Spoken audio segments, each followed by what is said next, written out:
Je suis Harmonie Maoua Kabouzi, directrice et fondatrice de l'entreprise Kabouzi Agro-Industrie, une entreprise congolaise œuvrant dans la production, la commercialisation ainsi que la transformation des produits agricoles. Aujourd'hui, je vais devoir vous parler de mes défis en tant que jeune entrepreneur et comment j'ai dû faire pour relever ces défis. Premièrement, si je dois parler de défis, les défis sont tellement énormes, mais je vais juste essayer un peu de parler de ce qui m'a trop marqué. Je vais d'abord parler de ces manques de financement. Il y a ce manque de crédibilité qui est là. Chez nous, tu ne peux pas directement aller auprès d'une institution financière ou auprès de la banque pour qu'on puisse te donner de l'argent parce que tu es jeune, on ne comprend pas encore ce que tu fais et tout. C'était vraiment un grand défi. Il y a l'autre défi que j'ai eu à rencontrer, c'était d'abord ce manque d'expérience et d'expertise, que ce soit en gestion, que ce soit en marketing. Je n'avais pas vraiment d'expérience, mais aussi en conservation de mes produits. Quand il fallait commercialiser, je n'avais pas suffisamment de notions en conservation naturelle. Et c'était vraiment un défi énorme. Je me souviens ce jour où j'ai perdu en tout cas beaucoup de bouteilles de jus parce que je n'avais pas eu à faire une bonne conservation.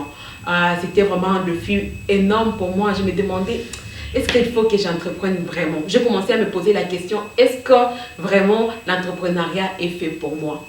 Et je me souviens ce jour où je devrais abandonner. Il y a eu, c'est pourquoi. Je me suis posé la question, pourquoi tu entreprends Harmonie? Et quand j'ai compris vraiment le pourquoi, ça a été plus grand que ces défis. Je me suis dit, je vais quand même avancer, je vais évoluer. Il y a l'autre défi, c'est au niveau de gestion des temps. J'ai commencé à entreprendre étant encore étudiante. J'ai eu vraiment ce défi de manager avec mes responsabilités personnelles, mes responsabilités entrepreneuriales et aussi mes responsabilités académiques. C'était les défis tellement énormes pour moi. Il y a les gens qui devraient me demander la certification de l'OCC pour accepter mes produits dans leur supermarché. C'était tellement énorme pour moi comme défi. Mais quand même, j'ai eu à surmonter. Comment j'ai fait pour surmonter?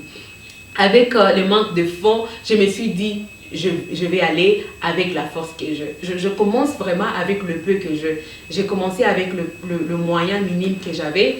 Et il y a aussi l'autre défi que j'ai surmonté quand même, c'est le manque d'expertise. Je me suis dit, je dois aller me faire former auprès des autres qui m'ont précédé dans ces domaines. Et c'est là que j'ai compris vraiment comment je dois faire la conservation naturelle par la pasteurisation. J'ai compris cela parce que je me suis dit, je dois prélever ces défis. Il y a aussi l'autre défi que j'ai relevé, la gestion du temps. En fait, j'ai eu à apprendre des leçons sur la gestion du temps, mais aussi j'ai eu aussi à connecter avec d'autres entrepreneurs qui s'étaient lancés aussi dans le business étant encore étudiants et étudiantes. Et c'est là même que nous avons mis en place les cercles des étudiants entrepreneurs afin que nous puissions être à mesure de nous encourager mutuellement en tant que des jeunes étudiants entrepreneurs. Alors j'ai compris finalement que mes défis valaient la peine parce que ça m'a permis aujourd'hui de rencontrer le programme Manzisha. Si aujourd'hui je suis finaliste du programme Manzisha, c'est parce que malgré mes défis, je n'ai pas abandonné. J'ai été résiliente, je me suis fait former, j'ai aussi accepté le faible commencement. Et aujourd'hui, je suis en train d'évoluer progressivement vers l'atteinte de mes objectifs. Alors, je suis tellement heureuse d'être aujourd'hui finaliste du programme Anzisha et je suis tellement heureuse de vous partager mes défis. Et du coup, je conseille à tout jeune entrepreneur qui est en train de rencontrer des défis de tenir bon. Parce qu'au bout du tunnel, tu vas te rendre compte que ces défis valaient la peine. Parce que ça t'aide à t'améliorer.